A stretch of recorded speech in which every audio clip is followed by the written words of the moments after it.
Energeticky soběstačnou zemi vám přináší ČEZ. Čistá energie zítřka.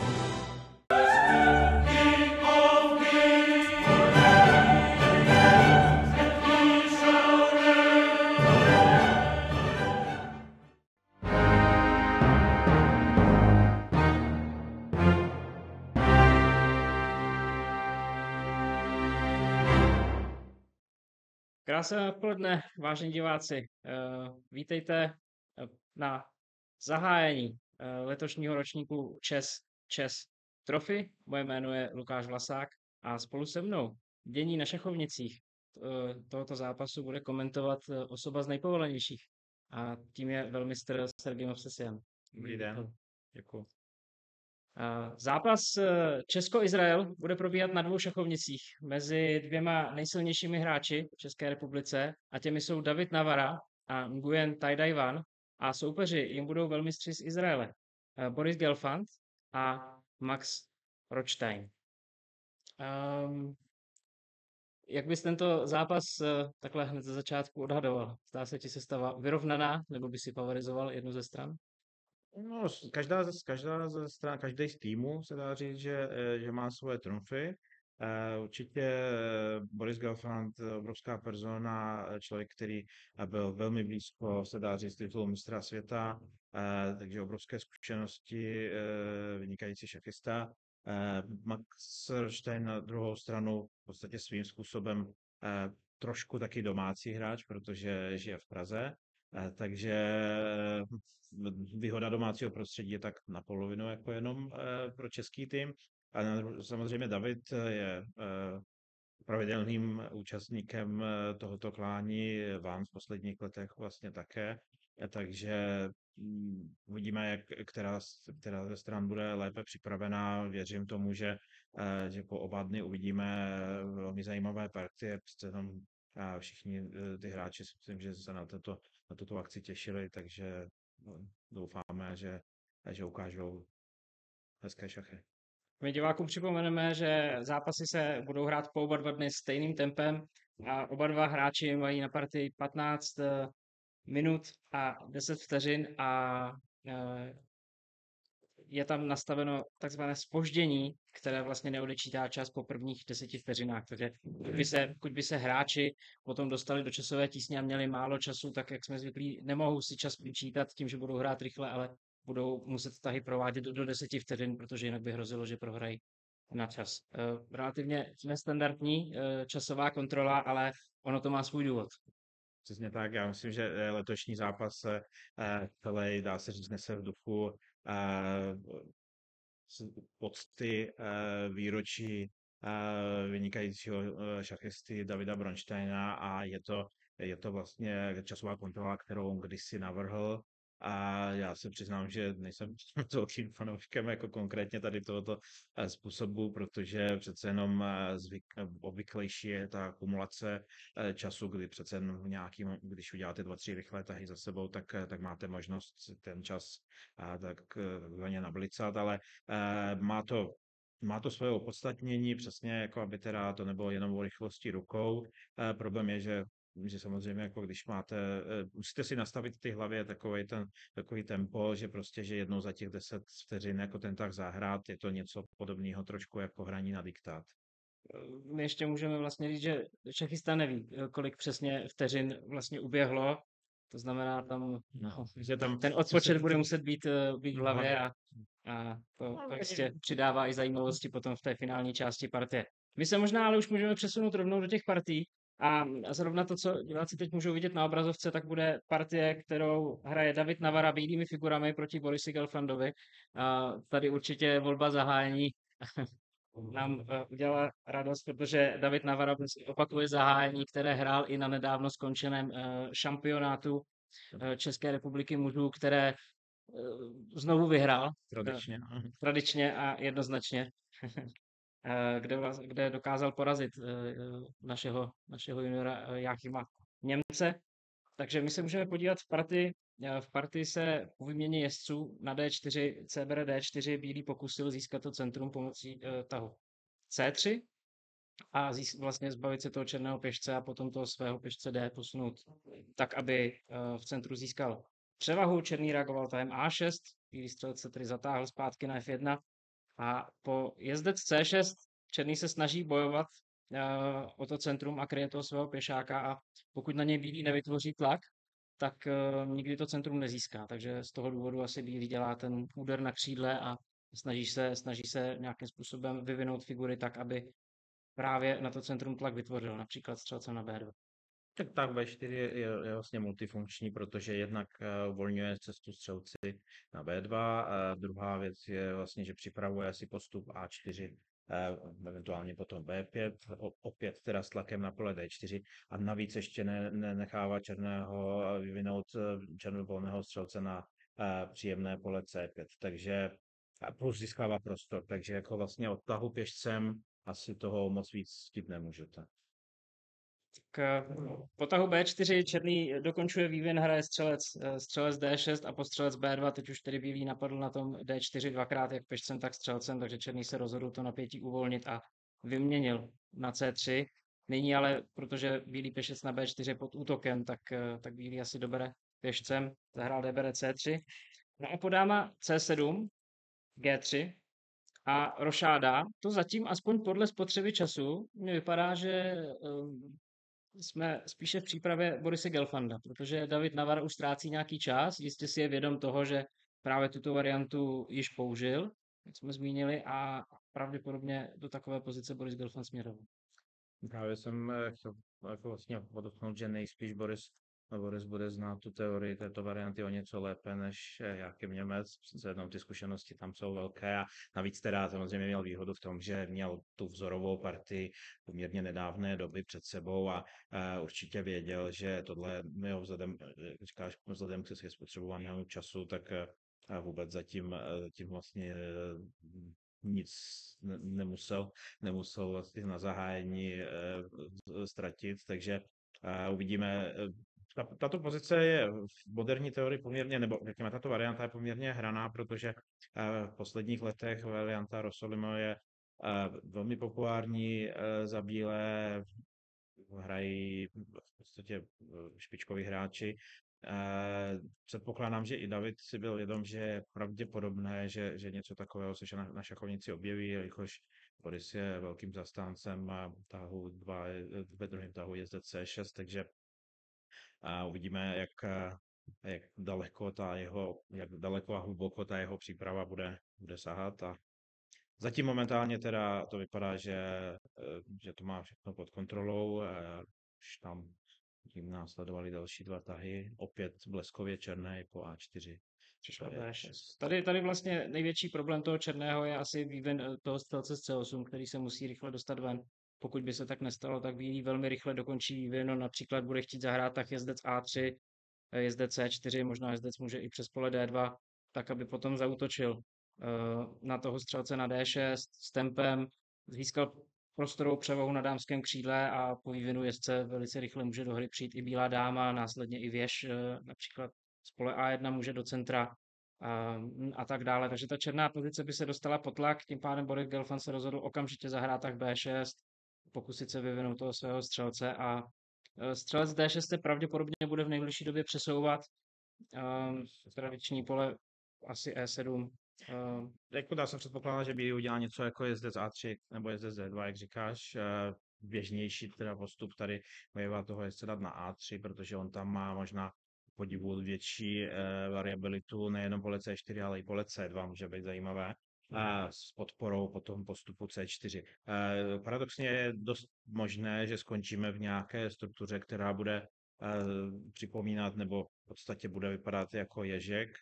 Klasické, jenom teda ty bílé figury budou rozstaveny trošku jinak, ten černý to má velmi podobně jako v klasickém ježkovi, takže střelec C7 řekněme a pak D6, takže přejdeme do něčeho velmi běžného.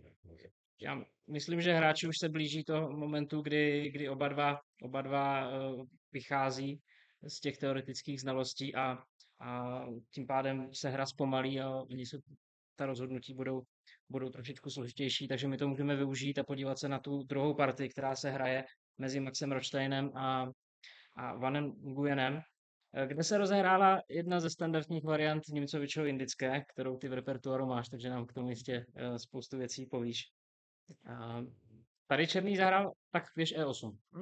To je zajímavá možnost. Černý totiž tahem věž E8 dává najevo, že je připraven v případě potřeby po odehnání toho střelce z B4 ustoupit až na F8, což byla trošku možná komicky na jednu stranu, ale Černý dokončil vývin a pak může zvážit, jestli udělá v dalším průběhu D5 nebo D6, E5 dokonce někdy. Spíš teda ta varianta z D5 je běžnější. Bílý naopak zase jako vzhledem k tomu, že si toto určitě dobře uvědomuje, tak A3 zatím odkládá, takže zahrál taky G2 s tím, že si připraví možnost dobrání na C3 jezdcem. Černý bojuje o centrum logicky, zahrál tak D5 a po rošádě teď podobně jako nebo podobně jako v druhém zápase, v druhé partii, Boris Gelfand taky řeší podobný problém. Střelec na C8 zatím se nemůže dostat ven, přes toho pěšce na E6. Právě bílý velice chytře odkládá tu výměnu pěšců na D5, aby toho černého střelce nepustil ven. A tím pádem tedy černý udělal tak B6. A až teď přichází výměna na D5. Tak proč ten bílý zrovna až po B6 dělá tu výměnu? Tak je pravda, že když už teda Černý to B6 udělal, perspektivy bělopolného střelce na královském křídle, jako vlastně například vývin někam směrem G4, už nejsou tak aktuální, protože tím tahem B6 se tak trochu zavázal k tomu, že to střelce bude vyvíjet na B7. Bílý zase jako včasným dobráním na D5 si zajistí to, že Černý to dobere vlastně pěšcem a nebude mít tu možnost dobrat jezdcem v budoucnu. Navíc nemusí už prostě počítat s nějakýma eventuálníma výměnama, které iniciuje Černý, například bere C4 střelec, bere C4 střelec B7, kdyby ten střelec stál už poměrně perspektivně na tom B7. Můžeme tady naznačit, pokud by bílý třeba tu výměnu udělal rychle, netrpělivě, ještě před rošádou, a až nyní udělal rošádu, tak černý jistě toho svého střelce vyvine pravděpodobně na G4, buď hned, anebo až v pozdější fázi partie. A každopádně jeho pěšcová struktura na dámském křídle bude výrazně solidnější, protože ti pěšci budou stát v takzvaném řetězci a velice dobře se krýt. A ten střelec se opravdu potom vyvine třeba na pole G4. Zatímco pokud by bílý teď tu výměnu neudělal a pokračoval nějakým vývinovým tahem, tak by se černý dostal právě k tomu, co si říkal, vyměnil by na C4 a teď by toho střelce vyvinul na celou volnou diagonálu směrem k tomu bílému králi. Takže právě proto přesné načasování té výměny na D5. A je to poměrně standardní postup, takže asi jako zase nevidíme něco revolučního, jako, takže je to něco, co teda samozřejmě bílý dělá poměrně často. Myšlenkou je potom, vzhledem k tomu, že bílý vlastně v zahájení po střelec B4 si vybral variantu z E3, tak jemu zase ten střelec na C1 zůstal, řekněme, v pasivnější trošku pozici, nedostal se na aktivní pole typu G5 nebo F4. Takže on se ho pokusí určitě zprovoznit to něco lépe jako vlastně přes střelec D2. Na první pohled to moc nevypadá, že by to bylo nějak agresivní nebo nějaký zajímavý pole, ale bílý má v záloze zajímavý plán v budoucnu udělat někdy F3 a ten střelec buď po E4 se dostane do hry po otevření centra, anebo střelec E1, střelec G3, případně H4. Samozřejmě ten střelec D2 zatím si nechává ty možnosti volné. Zajímavostí je, že podobné pozice za opačné barvy jako můžou vzniknout v Karokanu, který mimochodem Maxim velice dobře zná a hraje ho dobře. Takže někdy ta současná teorie zahájení je velmi zajímavá v tom, že se vám prolínají zdánlivě jako naprosto odlišné věci, ale znalost určitých struktur postupů vám určitě může velmi pomoct v tom, abyste lépe rozuměli pozicím, ale lépe rozuměli souvislostem a jakým způsobem nejlépe tu konkrétní pozici rozehrávat. Tak, protože černý nebude jenom tak čekat a přihlížet tomu, až bílý se pokusí převzít nadvládu nad centrem pomocí F3 a E4, tak on určitě bude chtít zahrát tak C5. No ale protože pokud by ten tak udělal teď, tak by střelec na B4 skončil uvězněn asi i proto černý zahrál střelec F8 a tohle to je aktuální pozice, která právě stojí na šachovnici. Určitě velmi zajímavý. Já se přiznám, že běžnější teda postup, který černý častěji používá, je návrat toho střelce někam jinam. A to sice na D6. Tady konkrétně asi by to nemuselo být úplně ideální. Nevím, jak momentálně si hrozí braní na H2, pochybuju trošku. Myslím si, že jezdec B5 jako by mohlo být poměrně nepříjemné. Takže proto možná hned vlastně uklidil toho střelce na F8 a určitě dává najevo, že se chystá jako k tebou zmíněnému postupu C5, kdy černý nechce samozřejmě bílého jen tak si prosazovat svoje plány a chce jako na to centrum taktéž zaútočit. No, není to třeba tak, protože přece jenom to zkrácené tempo rapidové má svá specifika.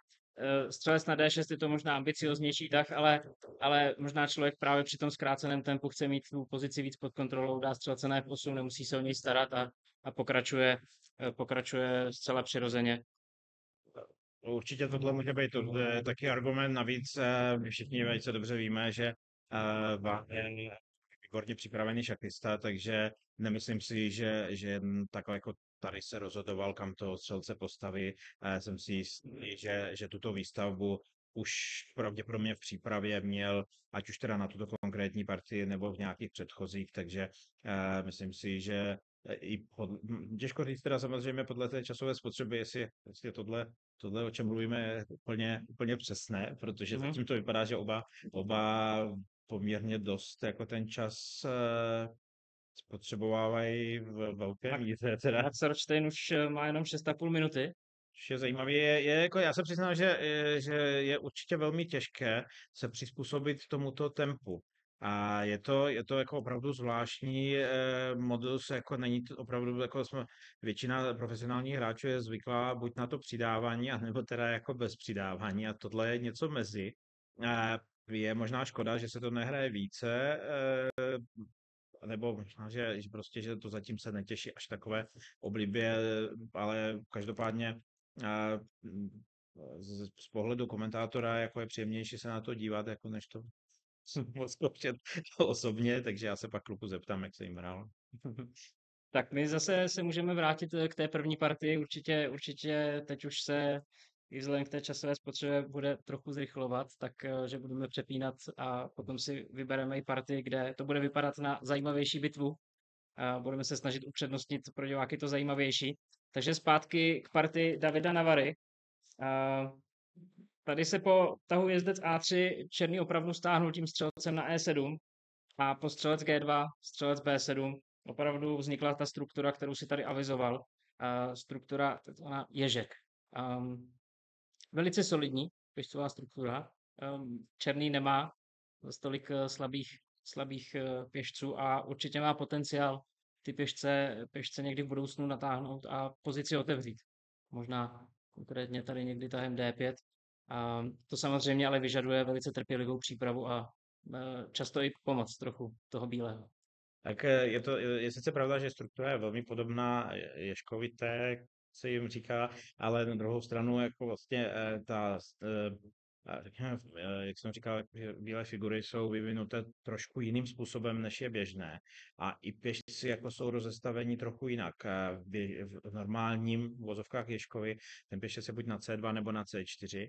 Ten pěšec B naopak je skromnější a je někde víc vzadu a jezdec je na C3. Tady je to trochu zvláštní, že ten bílý ne vlastní vinou, jako vlastně vlivem toho, že to zahájení jako bylo jiné, jako než běžná struktura Ježka, tak se dostal do malinko kreativnější, řekněme, modifikace a musí samozřejmě se s tím nějakým způsobem poprat. Černý naopak zase má v běžných strukturách, přesně jak říkáš, jako to D5 je motiv, který se tam objevuje často, ale taky tam jsou jako ještě tam, poměrně často je tam přítomný ještě jeden pár jezdců.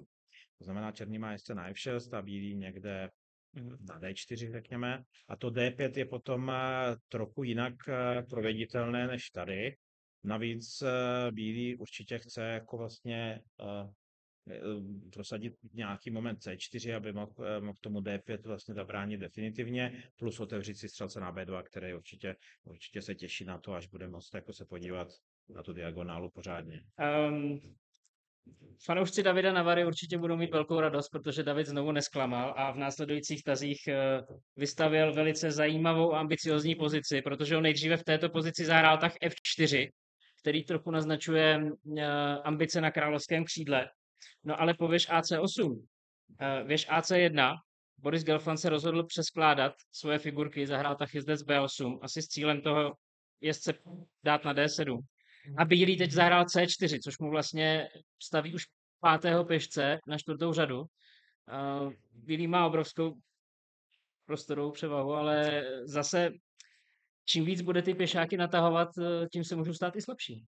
Tak taková jedna z nejdůležitějších věcí, co jsem se naučil jako dítě, že pěšci zpátky nechodí. Jako to je vlastně jediná figura, která se nemůže vrátit jako vlastně někam, odkud vyrazila.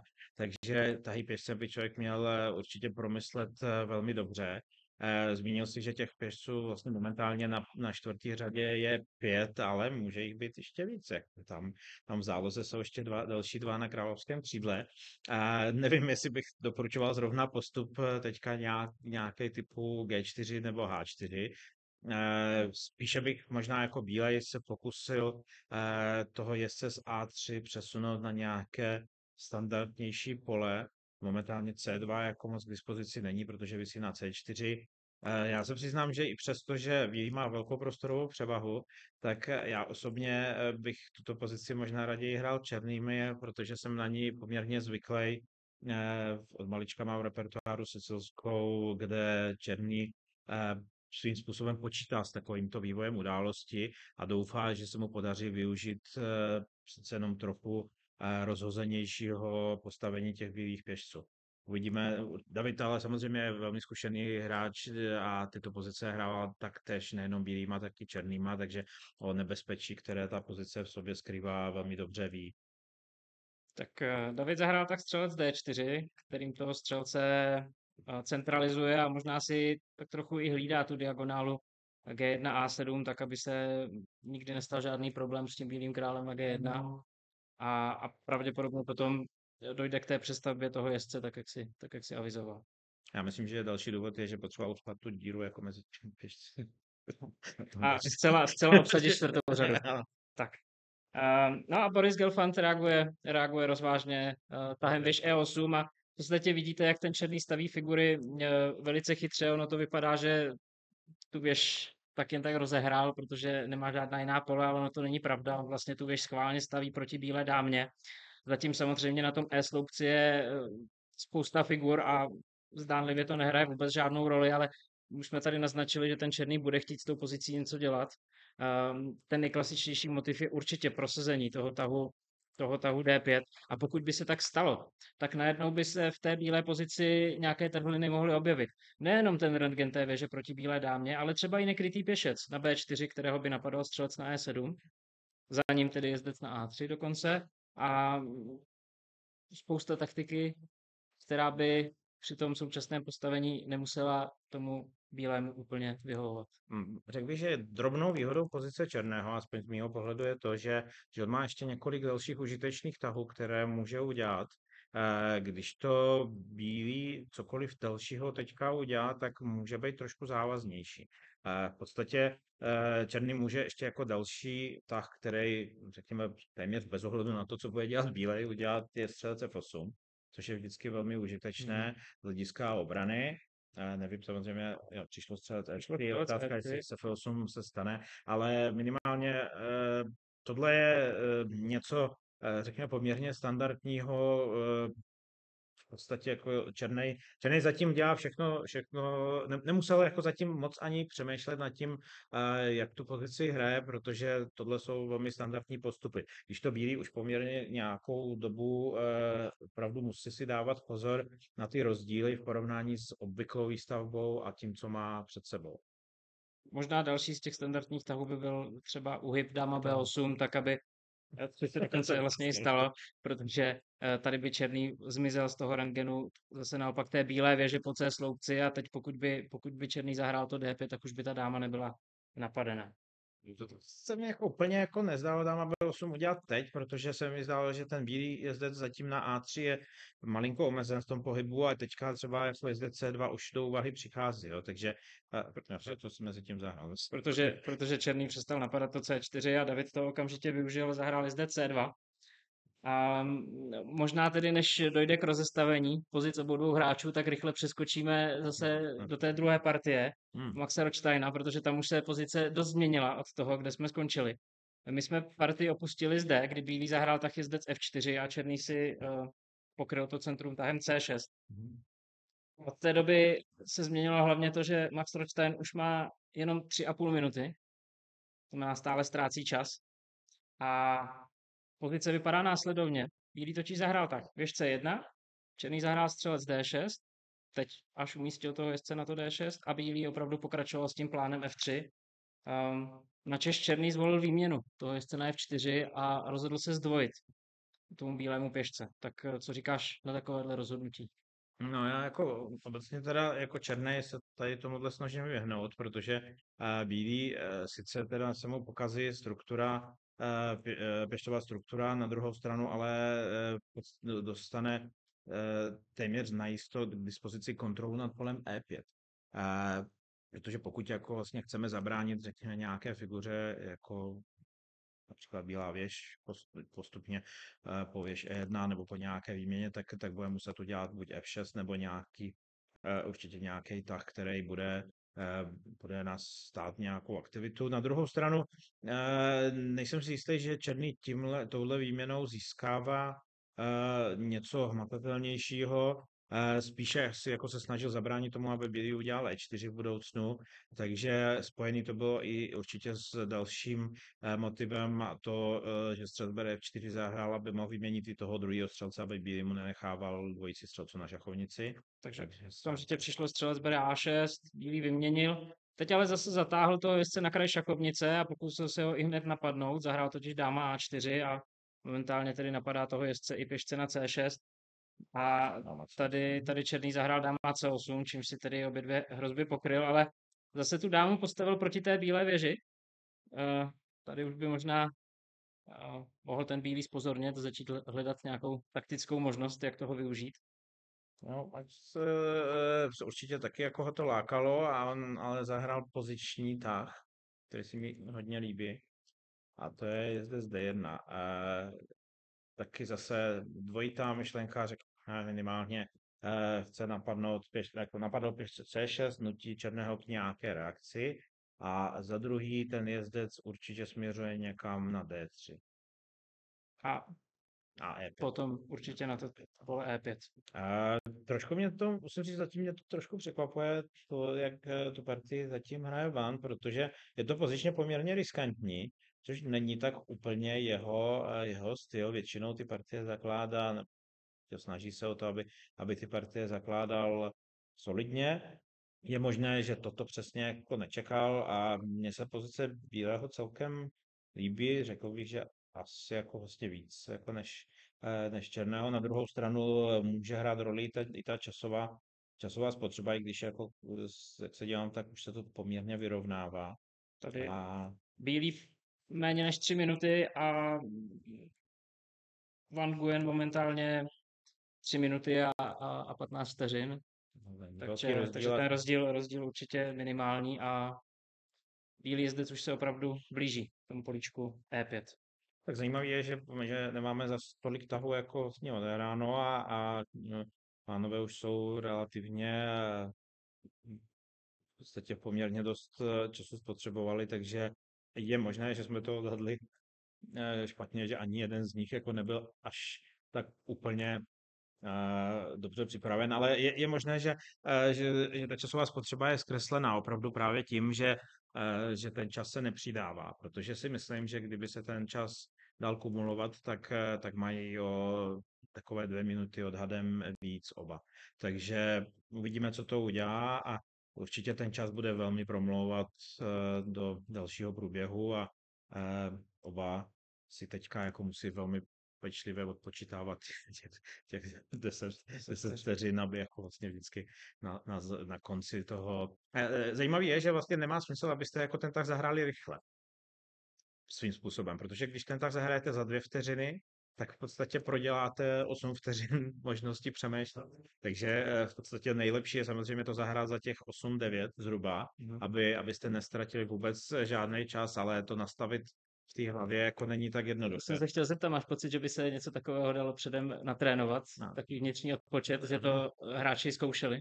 Já si myslím, že kdysi dokonce existovala česká specifická soutěž, pokud se nemýlím, tak to byl pražský přebor hry na diktat, takzvaná. Je možné, že někdo z diváků i tohle zažil, já teda bohužel už ne, ale byly to velmi populární, zajímavé akce, kdy vedoucí vždycky prostě to odpočetl a pak myslím, že to bylo těch 10 vteřin, nebo možná to bylo víc, to bylo větší pamětníci než já jako vědět a vždycky se prostě po tom určitým časovým úseku musel zahrát tak, že to prostě odpočítal a řekl teď.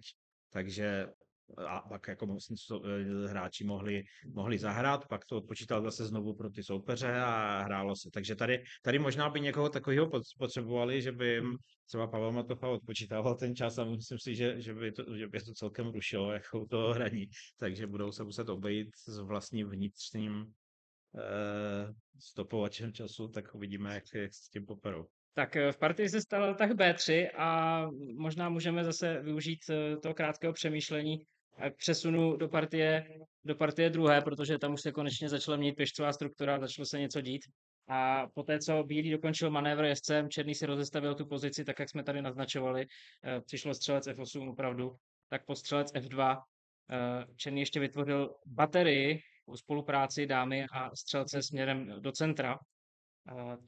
Tak bílý vyskočil jezdcem na D4 a černý už to nevydržel a zahrál tak E5 a právě tady vidíte, proč ta věž na E5 stojí, protože po výměně okamžitě Boris Gelfand dobral věží a teď momentálně vlastně dáma, střelec, věž a velmi pravděpodobně i druhá věž se spojí na toho pěšce E4. Tak opět, jako musím opakovat, že znovu ten černý zatím neudělal nic, co by mě osobně teda překvapilo. A teď teda v partii přišlo jezdec F5, což mi připadá, že by neměl fungovat, protože Nemohl by černý sebrat? já si myslím, že by mohl sebrat, ale jako vlastně neudělal to. A když bude F5, je teda pravda, že nevěřím tomu, že by David jako tohle přehlédl, na druhou stranu, ale zatím mě napadá, proč by to nemělo jít. Střed bude B6, to asi se mi jako nechce úplně věřit, že tohle může být. Protože v tuhle chvíli by měl černý 2 lehké figury za věž, ale k tomu ten oslabený král, slabá bílá pole. Tady asi je nějaký zádrhel, který přehlížíme, protože jinak po tahu jež bere F5 Tak partie se překlonila na špatnou stranu. Nerozumím tomu úplně, ale v partii teda se bere F5 nestalo, což je ještě více překvapivé. V partii se stalo věž EC8, no ale ty problémy toho bílého jsou stejně obrovské, protože pěšec už je napadený po čtvrté. Zároveň teď věž bere F5 nesebere jenom střelce na G2, ale hlavně tu dámu na E2, která stojí momentálně ve vazbě. A jak má David Navara pokrýt pěšce na E4, to není zcela jasné. Pokryl ho nepřímo. Pokryl ho nepřímo a takticky je zahrál tak jezdec H6 čak, co černý tady musí akceptovat. Teď zahrál dáma G4. A je to naopak... No ne, přemýšlím, jestli tu dámu jako na D7 nemůže černý nějakým způsobem chytit, ale musím teda udělat něco šikovného nejdřív, ale jako trochu se o tu dámu na D7 bojím. Můžu se podívat, kdyby černý tady zahrál teď třeba střelec G7, bílý dobere toho obětovaného jezdce zpátky, ale ta dáma má uhyb vlastně jenom po diagonále. No, jako zpátky na G4, takže E6, třeba po něčem takovém. Střelec bere B6 ještě. Třeba si bílý bude muset začít starat. No to on tam má D8 šákově, 6-7 naštěstí. Takže tohle vlastně je na šachovnici, podáme bere D7. Tady momentálně Boris Gelfand přemýšlí tedy. Samozřejmě v záloze, v uvozovkách má střelec bere E4, jo, kdyby opravdu se bál, že... Ale v partii se to stalo. V partii se opravdu Boris Gelfand snaží chytit tu bílou dámu, zahrál věž 5 na E6 a momentálně hrozí tedy tah věž 8 na E7 a dáma už nebude mít ústupu. A no ona může možná i místo věž E7 hrozit něco jako střelec C6 a potom to věž může. C8. Ale tam je dáma A7. Jako střelec bere B6, zatím se mi zdá, že ty problémy řeší. David se rozhodl, že má ještě lepší možnost, a to dáma C7 napadnout pěšce B6. A utec Svým Utec způsobem zároveň se sebráním tedy toho pěšce. nutí černého asi k tomu střelec bere E4 už. Tak nějak. No ale já tedy furt se nedokážu srovnat s tím, že ten černý mohl zahrát věž bere F5. Tak buď něco nevidíme, což je klidně možný, ale opravdu nenapadá mě nic zásadního, proč by to nešlo. Rozhodně jako než se pouštět do nějaké poměrně nejasné transakce tohoto typu, tak černý po věž bere F5 určitě by mohl mít výrazně větší kontrolu nad tou partii. Jako samozřejmě je možnost určitá, že teda černý přehledl motiv jezdec H6 šach. Taky jako asi času už není tolik na zbyt, takže v partii se stalo teda... Partii se stalo věž C8, dáma krát B6 a teď černý využil toho, že ta dáma stojí na 6. řadě a zahrál velice hezký tah D5. Ty jsi to říkal na začátku, že to prosadí jedno. A napadá tu bílou dámu a to znamená, že on potom dobere asi toho pěšce na E4, ale jako oba dva hráči už mají pod 1,5 minuty. Ale zápletka zatím vypadá trochu lépe pro českého hráče. Teď je to jako vlastně typická, poměrně, dá se říct, že jako partie kdo z koho jako v té bleskové fázi, jako navíc trošku okořeněná ještě tím, že to přidávání, které jsme již víckrát zmínili, tak je nestandardní. Takže David je samozřejmě vynikající vlicař, je to mistr Evropy, dokázal vlastně, že bleskové šachy opravdu umí, ne, že by Boris jako v této disciplíně nějak výrazněji zaostával, ale my možná trochu jsme ještě jako vlastně ovlivněni opravdu tím, že se mohlo stát, když bude F5, takže samozřejmě cokoliv, co je i velmi nejasné, tak už trochu hodnotíme ve prospěch bílého, že svým způsobem utekl. Jako myslíme si teda, že utekl trošku Hrubníkovi z lopaty, jako když černý nezahrál, když bere F5. Obrovská zápletka se děje i v druhé partii, ale nejsem si jistý, jestli budeme mít čas vůbec se tam k ní dostat, ale tam vlastně zmizela spousta figur, oba dva hráči už jsou na těch 10 vteřinách a teď hrají teda jenom na tom, nebo téměř na tom zpoždění. A ta pozice... No, směřuje to do remizy teda celkem. Zatím tomu napovídá. Směřuje to do remizy. Můžeme prozradit teda, že jezdec na E5 nedoputoval. Doputoval, ale pardon. Aha, tak zmizel dřív, než jsme si všimli, vrátit. takže to se nepočítá. Když jsme ho tam neviděli, tak se to... My se ale budeme věnovat tomu, jak skončí zápletka tady v té partii, protože bílý nabídl výměnu dáma A7 a černý se jí těžko může vyhnout s tou uzavřenou dámou v rohu, takže sebral pěšce na C4 a po dáma A8 teď černý se rozhoduje, čím to sebrat, pravděpodobně střelcem. Když se čteme materiál, tak oba dva hráči mají střelec H3. Stejně, ale teď možná vlastně střelec H3, pravdu, a teď vlastně černý nemůže ustoupit tou věží, respektive může, ale čeká ta další hned za ní. Pokud by ale na tom A8 sebral věží, tak zase bílý asi pohodlně může dobrat toho pěšce na C4 a tady bude mít také materiální výhodu, protože Boris Gelfand se rozhodl odevzdat raději kvalitu a postřelec H3 uhnul věží zpátky na 8. řadu. Postřelec C8, když bere C8, bude asi spoléhat na nějakou protihru v podobě toho pěšce na C4, ale ta by asi neměla být dostatečná. Nemyslím si, je to určitě jako praktické šance černý má, ale ještě když si uvědomíme, že ta struktura, pěšcová struktura na královském křídle černého jako je velmi špatná, takže to vylučuje vlastně i možnost toho, že se zachrání v nějaké koncovce se stejným počtem pěšců na jednom křídle. Tady sece 5 vypadá velice lákavě, na druhou stranu právě jako všiml jsem si možnosti A5, který si všiml i Boris. Takže navíc teďka, jak se říká, teď už to vstupuje do fáze, kdy oba hráči mají velmi, velmi málo času a teď už jako opravdu to bude spíš na těch řekněme, jako vlastně na těch blitzarských dovednostech. Mezitím tady jako se stalo něco, Co jsme něco taky neočekávali, ale v té druhé partii Van Guen dokázal zvítězit a udolat Maxe Rothsteina, který nezvládl tu finální část partie.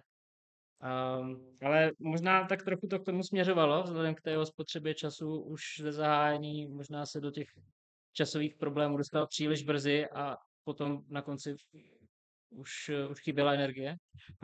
Přitom si myslím, že ta pozice byla velmi slibná, možná, jak se říká, vlastně nechal si příliš málo jezdců na šachovnici, takže vyměnil jezdce, který v té rychlé, nebo řekněme závěrečné fázi partie, jak je známo, je výrazně nebezpečnější figura než cokoliv jiného, protože má to určitě jako vlastně i trošku logický důvod, že jezdec je jediná figura, která prostě v podstatě skáče jako tak trošku jiným způsobem než všechny ostatní, že to je ta jediná nelineární figura, jako vlastně na šachovnici.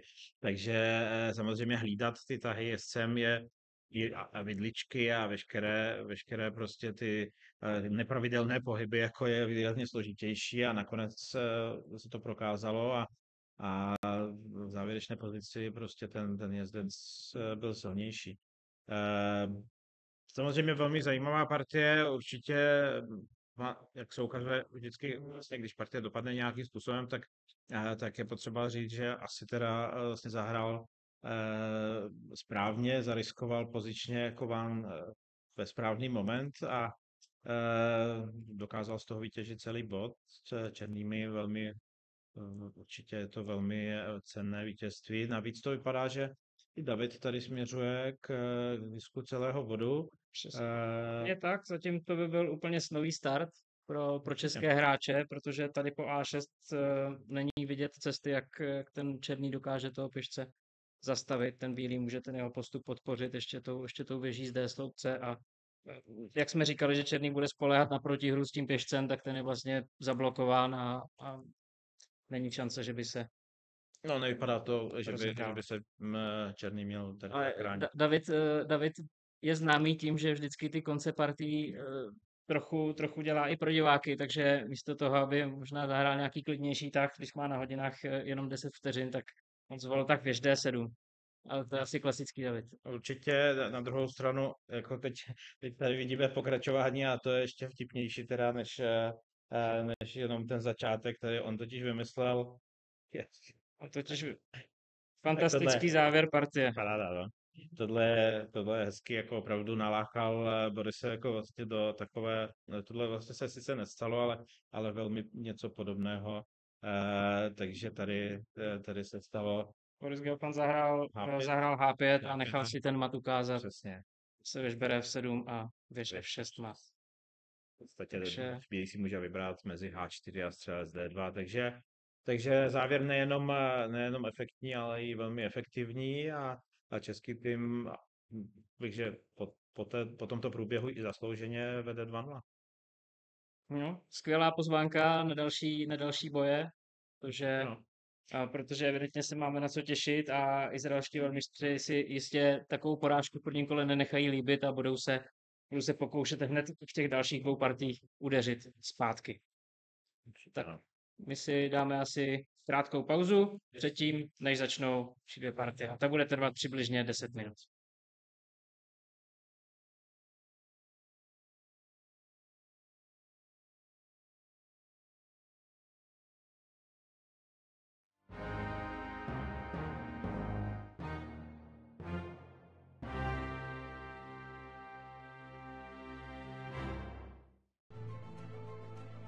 Energeticky soběstačnou zemi vám přináší ČES.